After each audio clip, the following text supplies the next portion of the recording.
ప్రేక్షకులందరికీ నమస్సుమాంజలి. మనం అక్టోబర్ మాస ఫలితాలు చెప్పుకుంటున్నాము.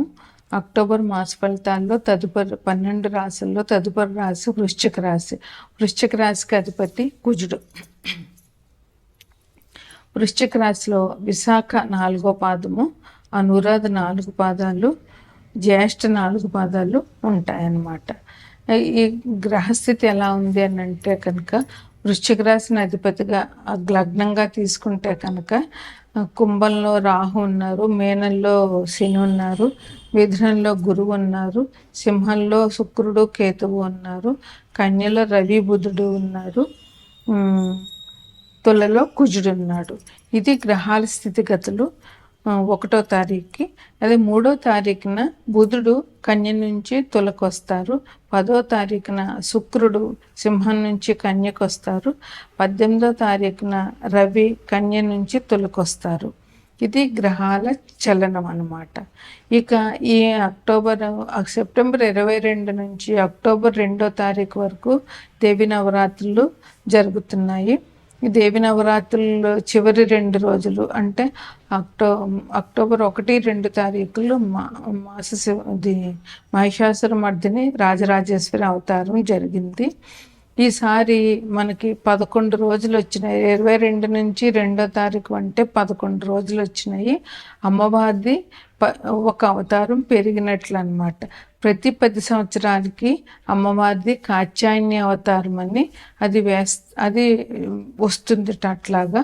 అందుకని ఈ సంవత్సరం అలాగా మనకి కాత్యాయని అవతారం ఒకటి మనకి ఎప్పుడు ఉండే అవతారాల కంటే కాత్యాయని అవతారం ఒకటి ఈ సంవత్సరం మనకి పెరిగిందనమాట. ఇది ప్రతి 10 సంవత్సరాలకి ఇట్లా జరుగుతుందట.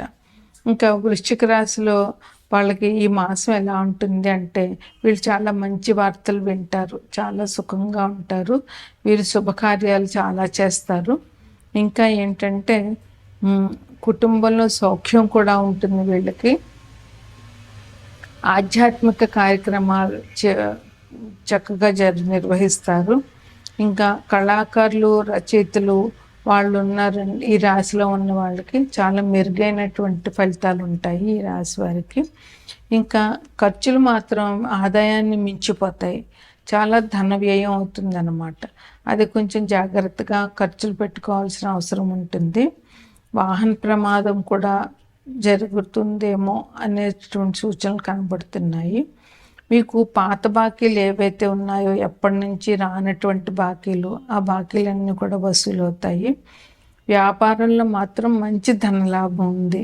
వ్యాపారం వల్ల మీకు మంచి ధనాన్ని మీరు సంపాదిస్తారు.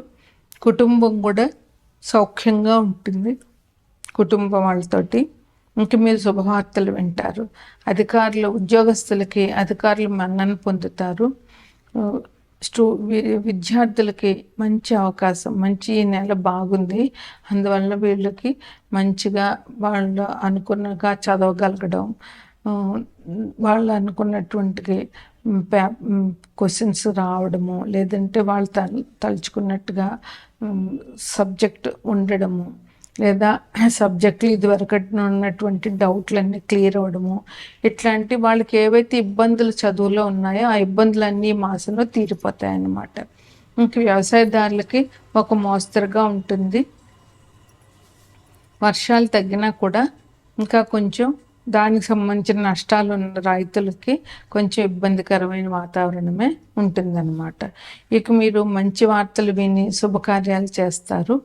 ఆధ్యాత్మికంగా కూడా మీరు ధన వ్యయం చేస్తారు. అందువల్ల ఈ రాశి వారికి మహిషాసుర మర్దిని రాజరాజేశ్వరి అవతారాలప్పుడు పూజ చేయడము, అమ్మవారి దర్శనం చేసుకోవడము, దీపావళికి అమ్మవారిని పూజించడము, వృశ్చిక రాశి వారికి అధిపతి కుజుడు కనుక సుబ్రహ్మణ్యేశ్వర ఆరాధన విశేషంగా చెప్పడం జరుగుతుంది. ఇవి మీకు ఈ మాసానికి పరిహారాలు. ఏమీ లేదని చెప్పచ్చు. ఈ రాశి వారికి ధనం దొరుకుతుంది, ధనంలో ఇబ్బందులు ఏమి ఉండవు, ధనలాభం బాగానే ఉంటుంది. మీరు ఏ పని మొదలుపెట్టినా కూడా విజయవంతంగా పూర్తి చేస్తారు. కాకపోతే మీకు ఇంట్లో గొడవలు కొంచెం ఎక్కువగా ఉంటాయి.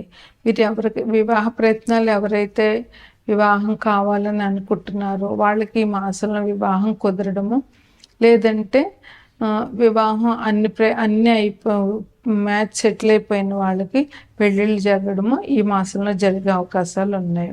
మీకు ఎప్పటి నుంచో ఉన్నటువంటి కోర్టు సమస్యలన్నీ కూడా ఇప్పుడు పూర్తయిపోయే అవకాశం వచ్చింది అంటే, లేదా పూర్తిగా ఇంకా ఒక కొలిక్కి వచ్చేస్తుంది అనమాట. దానివల్ల ఇబ్బందులు తగ్గిపోతాయి అన్నమాట. ఇంకా మీకు కొత్త నగలు కొంటారు.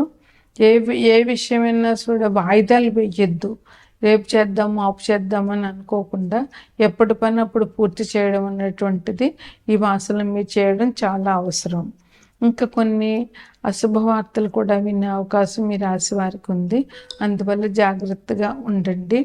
ఇంకా మీ అన్నదమ్ములతో మీకు గొడవలు వచ్చే అవకాశం ఉంది కనుక మీరు ఒకవేళ గొడవ జరిగే పరిస్థితి ఉంటే అక్కడికి ఆగిపోవడం, మాట్లాడకుండా ఉండి మౌనం వహించడమో చేయడం మంచిది. ఎందుకంటే మాటకు మాట పెరిగితే గొడవలు పెద్ద అవుతాయి. అన్నదమ్ములతో విరోధం అన్నది ఎవరికి హర్షించేటటువంటి విషయం కాదు. అందువల్ల మీరు జాగ్రత్తగా ఉండండి. అన్నదమ్ములతో గొడవలు పడద్దు. ఇంకా ఉద్యోగంలో ఉన్న వాళ్ళకి సస్పెన్షన్ అయ్యేటటువంటి అవకాశం ఉంది. అందుకని మీరు జాగ్రత్తగా 1-2 సార్లు ఆలోచించి మీ ఆఫీస్లో మీ వర్క్ని చేయండి. దాని యొక్క తప్పు జరిగితే సస్పెన్షన్ జరిగేటటువంటి అవకాశాలు, ఆఫీస్లో కొంచెం ఉద్యోగంలో ఒత్తిడి జరిగేటటువంటి అవకాశాలు ఉన్నాయి కనుక మీరు ఆఫీస్ విషయంలో జాగ్రత్తగా ఉండండి. ఇంట్లో భార్యతోటి గొడవలు జరిగే అవకాశాలు ఉన్నాయి భార్యాభర్తలు ఇద్దరికి. అందువల్ల భార్యాభర్తలిద్దరూ కూడా కూర్చుని మాట్లాడుకోవడము, గొడవ పెద్దది కాకుండా చూసుకోవడము చేయాలి. లేదంటే ఇద్దరికి మానసిక అశాంతి, దానివల్ల కుటుంబంలో సమస్యలు చిక్కులు ఉంటాయి. ఇంకా గుప్తరోగం సంబంధాలు ఉన్నాయి. గుప్తరోగం వచ్చేటటువంటి అవకాశాలు ఉన్నాయి. చెడు అలవాట్లు ఎవరికి ఉంటాయో వాళ్ళకి. అందువల్ల కొంచెం జాగ్రత్త వహించండి.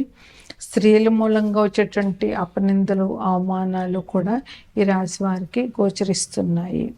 అలాగే అకారణంగా విరోధాలు, మీరు గొడవ పడకపోయినా ఎదుటివాడు వచ్చి మీతో గొడవ పడే అవకాశాలు ఉన్నాయి.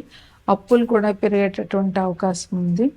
మీరు ఈ మాసంలో ఉన్న 1-2 తారీఖుల్లో ఉన్న అమ్మవారిని, మహిషాసురమర్దిని రాజరాజేశ్వరి అవతారంలో ఉన్న అమ్మవారిని దర్శించడము, అమ్మవారికి విలువైన కానుకలు సమర్పించుకోవడము, అమ్మవారి పూజ చేసుకోవడము చాలా మంచిది.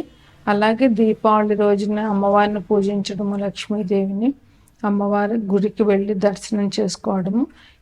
అలాగే వృశ్చిక రాశి వారికి అధిపతి కుజుడు కనుక సుబ్రహ్మణ్యేశ్వరునికి సంబంధించినటువంటి పూజలు చేయడము ఈ రాశి వారికి చెప్పేటటువంటి.